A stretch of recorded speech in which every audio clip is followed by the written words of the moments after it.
president from Bong.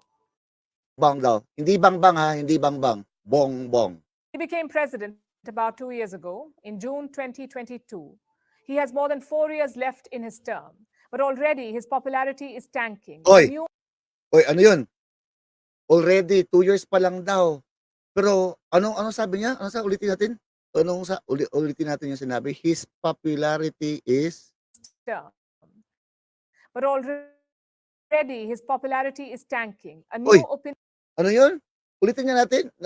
Parang naano ako doon kung ano yun. Hindi ko masyadong narinig.